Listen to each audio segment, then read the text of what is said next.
AITA for disinviting my mother-in-law after she said I'm not family?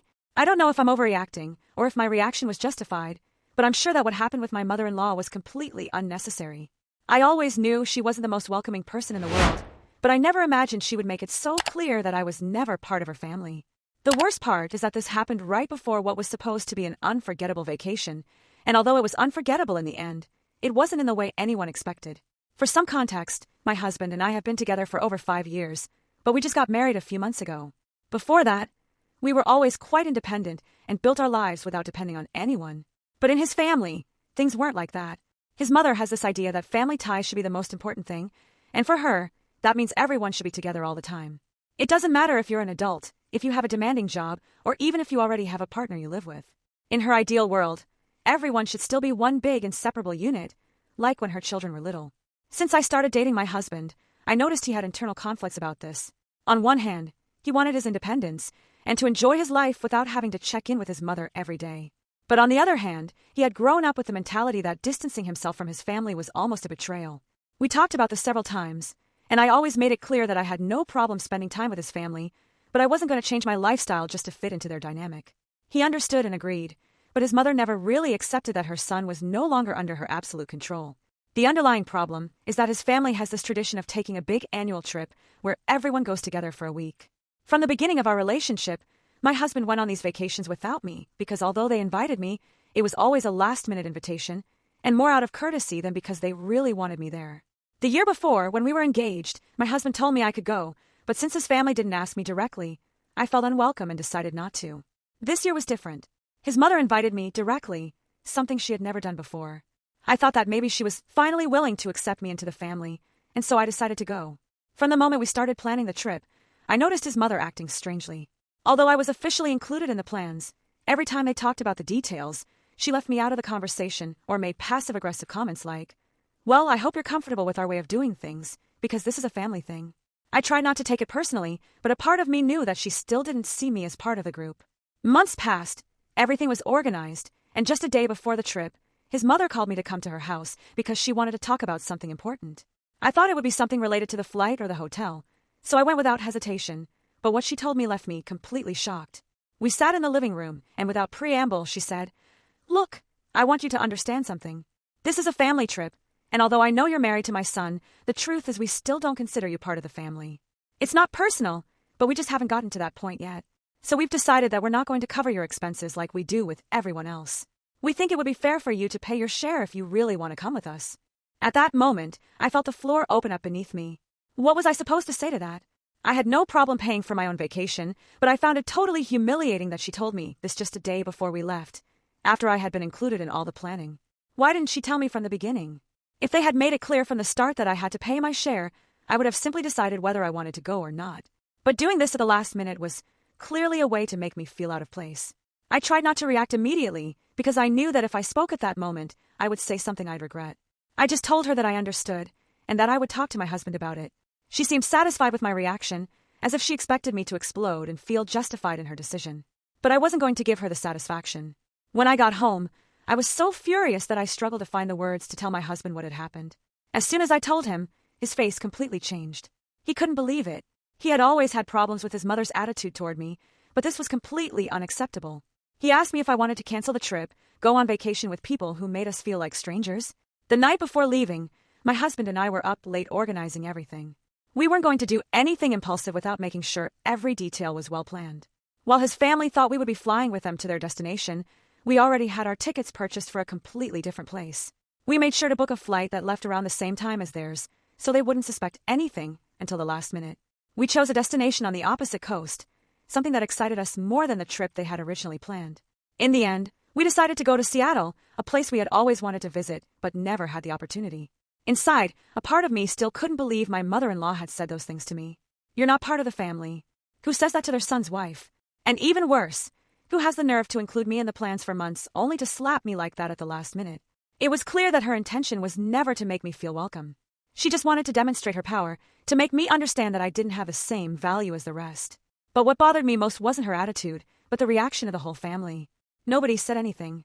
Nobody objected. And that only confirmed something I already suspected. They all agreed with her.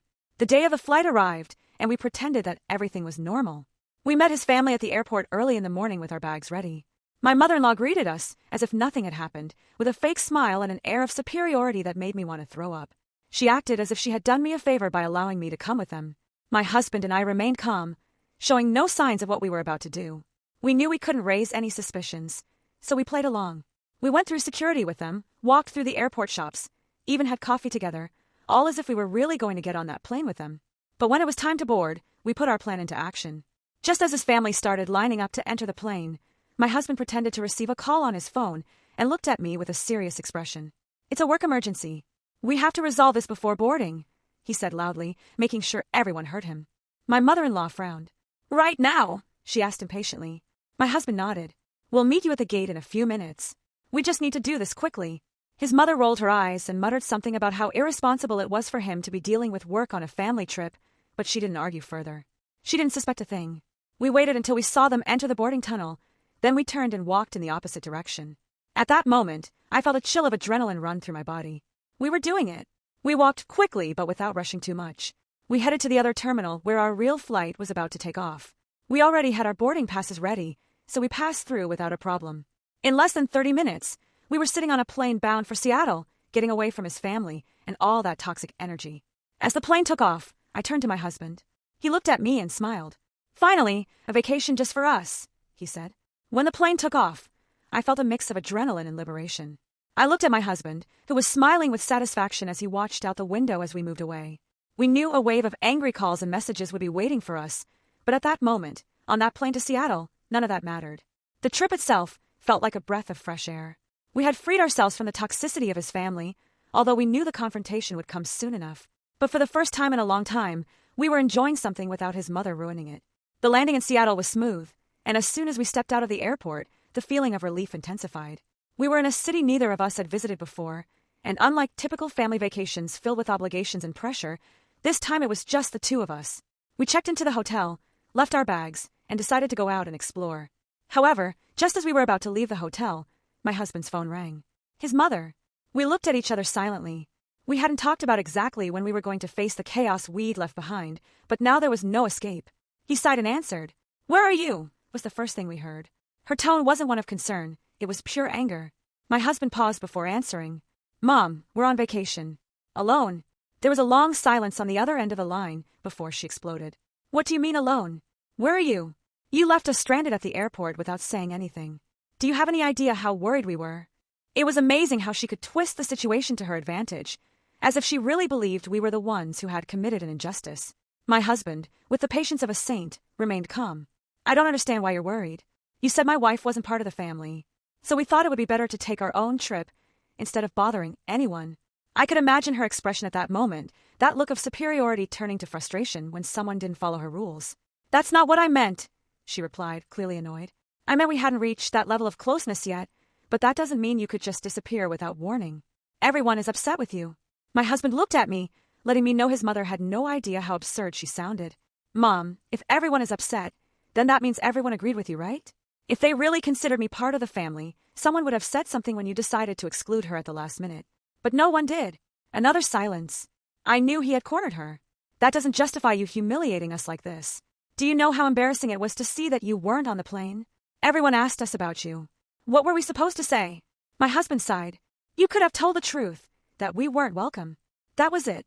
He hung up before she could answer. I stared at the phone, waiting for it to ring again, but it didn't. Instead, in less than 5 minutes, text messages started pouring in. His sister, his father, his cousins, all indignant, complaining. "How could you do this to your own family? She just wanted you to make more of an effort to be part of the group, but instead you made a scene." I couldn't believe it. Were they seriously blaming us? I looked at my husband, waiting to see how he would react. 4 years, he had been the obedient son, the one who never broke the rules, the one who kept quiet even when his mother treated him like a child. But at that moment, I saw him completely differently. He picked up his phone and blocked his mother, his sister, and his father without hesitation. Then he turned to me and smiled. "Let's go see Seattle." And we did. We went for a walk around the city, enjoying the freedom. We ate at a restaurant by the sea, visited some museums, and ended the night at a bar with live music. For the first time, a trip felt like a real trip. No stress, no drama, just the two of us. But even though his mother couldn't contact us by phone, she wasn't going to give up that easily.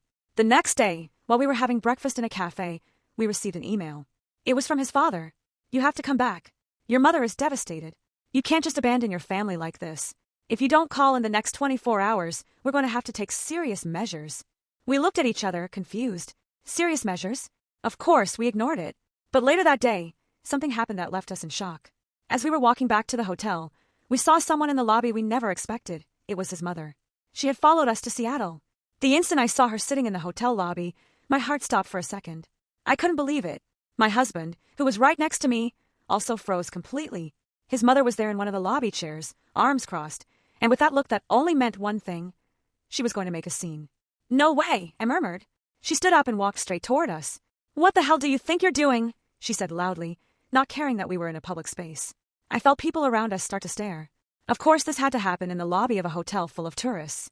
My husband let out a sigh and took my hand as if that could cushion the disaster that was coming. "Mom, what are you doing here?" he asked with the fakest calmness I had ever seen. "What am I doing here?" she repeated sarcastically, laughing like she couldn't believe he was even asking. "What I'm doing here is trying to save my son before I lose him forever." "Mom," he tried to speak, but she raised a hand, demanding silence. "Don't interrupt me. You two humiliated us publicly, made us look like idiots, letting the whole family get on the plane while you escaped like cowards. Do you have any idea how that felt?" I was in shock. "How do you think we felt when you told us I'm not part of the family?" I replied, unable to contain myself. Her gaze turned icy. "That doesn't mean you can sabotage a family vacation." I couldn't believe it. "Sabotage?" I let out a sarcastic laugh. "We didn't sabotage anything. We just did what you made clear we should do, stay away." She clenched her jaw and took a breath as if trying not to scream, but it was obvious she was about to explode. "Do you know what you've done to my son?" she said, addressing me as if he wasn't even there. "Since you came into his life, he's changed. He's distanced himself from his family. He's not the same anymore." At that moment, my husband reacted. "Mom, I'm the one who has changed, not her. And I'll tell you why, because for the first time in my life, I realized that I don't have to follow your rules to be happy." She blinked, completely shocked. "That's not true," she said softly. "You weren't like this before you met her." "And what did you expect?" he said, now with a stronger tone. "Mom, you've always treated us like we're still children. You've never given us the chance to have our own lives. I don't want to live like my sister, 2 houses away from you, checking in every day, asking your permission to breathe." His mother's face fell apart. She hadn't expected him to speak like that. "So what are you saying?" she murmured. "I'm saying this is over. We're not going to play your game anymore. I don't want to live in a world where I have to ask permission to be happy." The silence that followed was brutal. His mother looked at us as if we had just broken her heart into pieces. But the truth is, we had never seen her as she truly was until now. My husband didn't wait any longer. "We're not going to stay here with you. And you're not going to continue ruining our vacation." She just stared at him, unable to answer.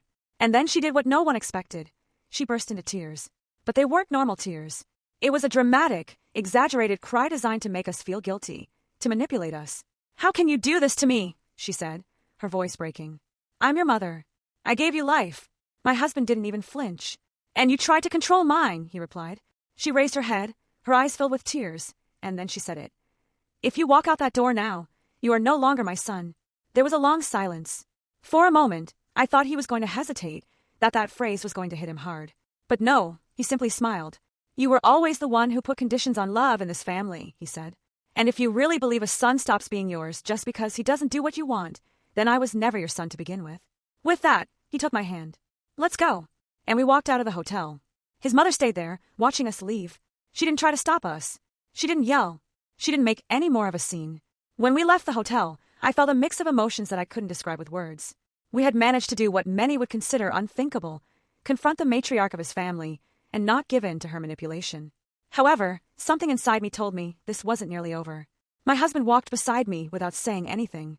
I could see on his face that he was processing everything that had happened. I knew how difficult it was for him. It wasn't easy breaking with a lifelong family dynamic. We got into a taxi and headed toward the city center. We didn't have an exact plan, but all we wanted was to get as far away as possible from the hotel where his mother had appeared. "Are you okay?" I finally asked. He took a moment to answer. "Yes," he said firmly. "Better than I expected." I turned to look at him and saw something in him I hadn't seen before, a kind of freedom in his expression, as if for the first time, he could breathe without feeling like someone was watching, judging, or controlling him. "I can't believe she came all the way here," I said, trying to process it all. He laughed humorlessly. "That's what surprises me the most. How the hell did she find us?" And that's when it hit me. I took out my phone and checked my email. My mother-in-law didn't have access to my social media, but she did have access to some of the accounts my husband used frequently, especially the rewards account for the hotel where we had checked in. She tracked us with your rewards account, I said, showing him my phone screen.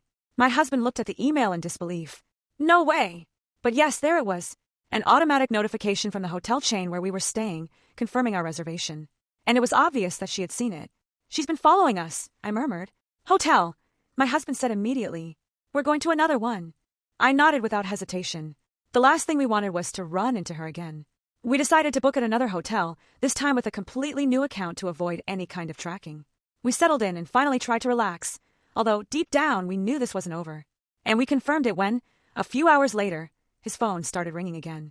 This time, it was his sister. Are you going to answer? I asked. My husband looked at the screen for a moment and finally decided to answer. What do you want? He said bluntly. There was a moment of silence before his sister replied. I can't believe you did this, brother. What is it you can't believe? That I decided to take my own vacation without having to ask Mom's permission. Don't talk about her like that, his sister responded harshly. She's devastated. My husband gritted his teeth. And what did you expect? Mom treated me like a little kid my whole life. She humiliated us, manipulated us, and when she couldn't control us anymore, she decided to follow us to Seattle like a crazy person. Because you made her suffer. No, because she can't stand not being in control.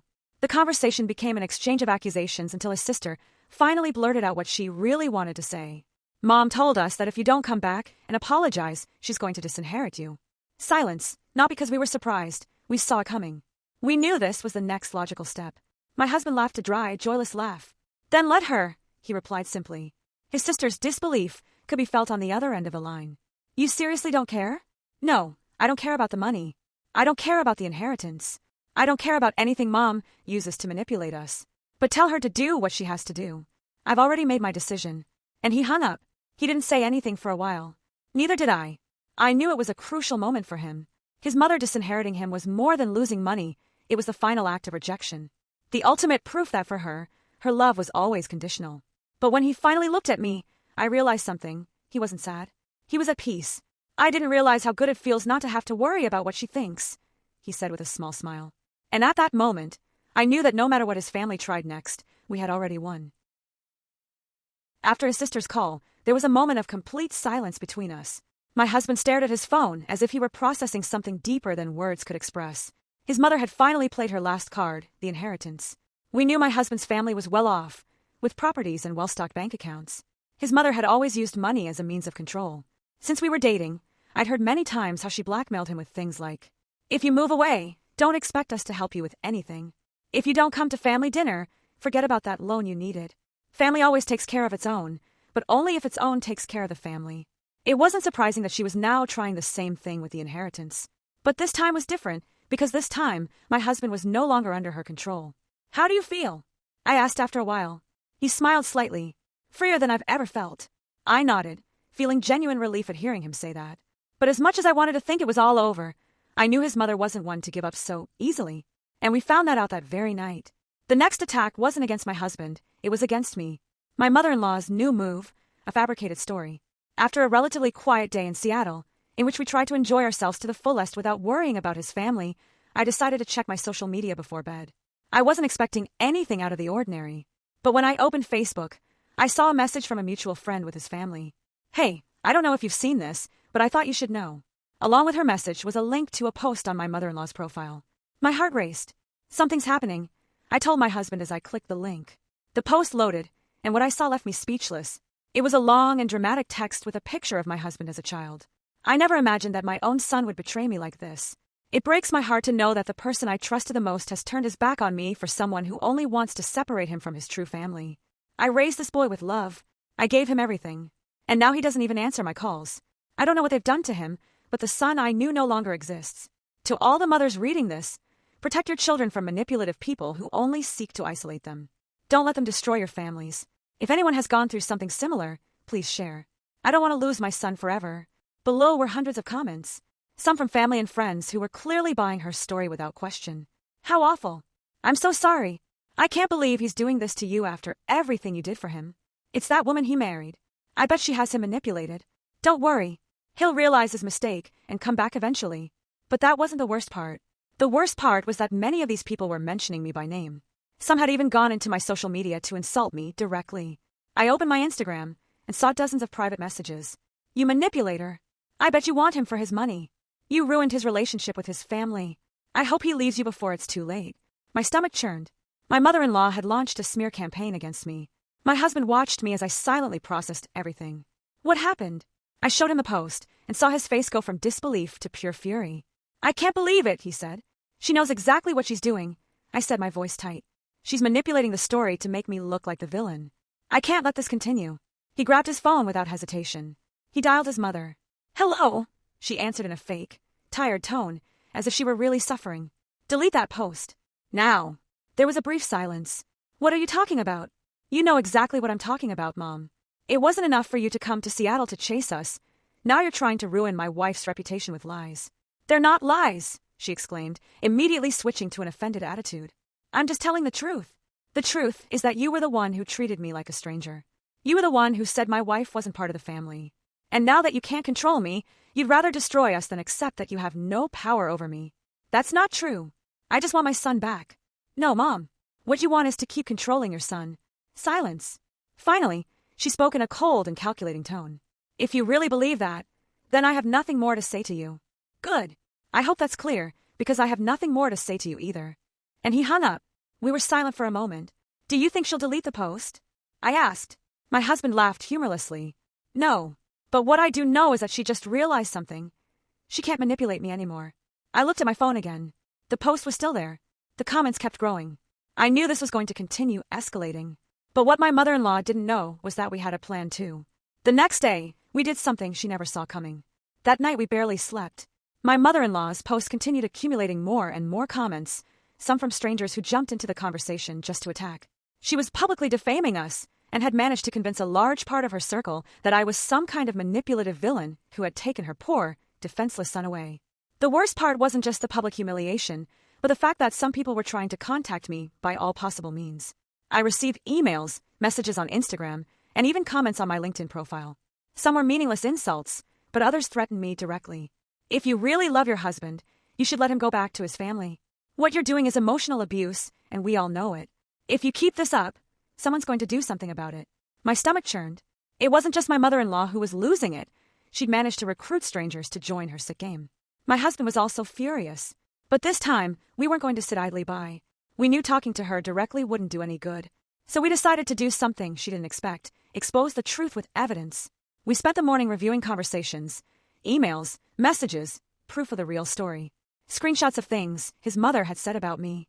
The times she ignored me. The times she made me feel excluded. We also had proof of how she tried to sabotage our relationship from the beginning. And with all that, my husband made his own post. It wasn't a simple emotional text like his mother's. It was a meticulous exposition of the facts. I want to clarify something about my mother's post. She's telling her version of events, but leaving out important details. I didn't distance myself from my family because someone manipulated me. I distanced myself because my mother has tried to control me my entire life. She has used money and guilt as weapons to make sure I do what she wants. This last trip was the last straw. My wife and I were invited on a family vacation, but a day before the trip, my mother told my wife that she wasn't part of the family and would have to pay her own way. She humiliated us and made it clear we weren't wanted. We decided not to go with them. Instead of respecting our decision, she followed us to Seattle. And now she's defaming us online. Here's proof of what really happened. He uploaded all the screenshots. Messages where his mother said I had stolen her son.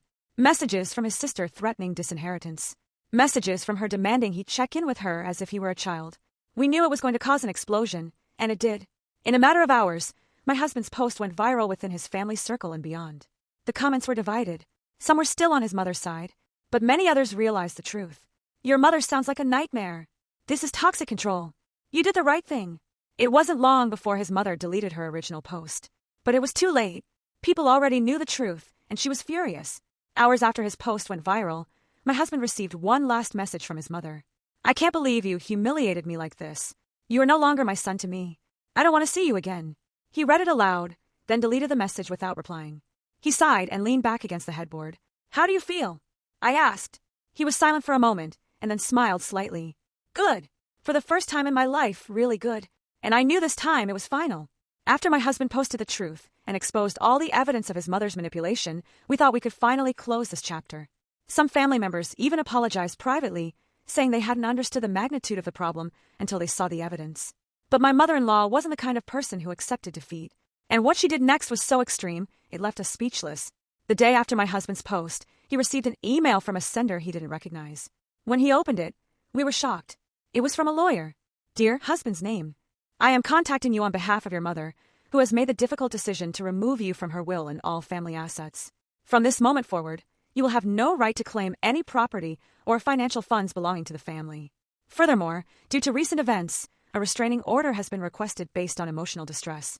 We advise you not to attempt to contact your mother or any other member of the family. We looked at each other in complete silence. Is she kidding? I finally said. She's not. My husband replied with a mix of weariness and disbelief. She wants to erase us from her life completely. A restraining order? Against you? My husband sighed.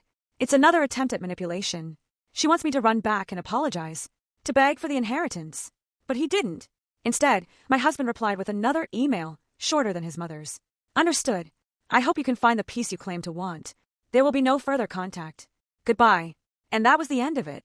They didn't respond. There were no more messages. Nothing. My mother-in-law, who had spent years controlling every aspect of her son's life, finally understood that she no longer had power over him. And the most ironic thing was that, in the end, she was the one who cut us out, not the other way around. It's been a few months since all of this. My husband and I are moving on with our lives, enjoying the freedom we didn't have before. We moved to a city further away from where his family used to live. We bought our first house together and are focusing on building our own family, far from the toxicity. We never heard from his mother again. But something funny happened. His sister, who at first had been completely against us, contacted us secretly a few weeks ago. She sent me a private message. I understand now. What Mom has done to us isn't right. I've started to realize a lot of things. I'm sorry for how I treated you. I hope we can talk again someday. We didn't respond right away. But my husband looked at me with a small smile and said, maybe someday. What would you do in this situation? Share your thoughts below. Don't forget to like and hit that subscribe button, to make sure it works.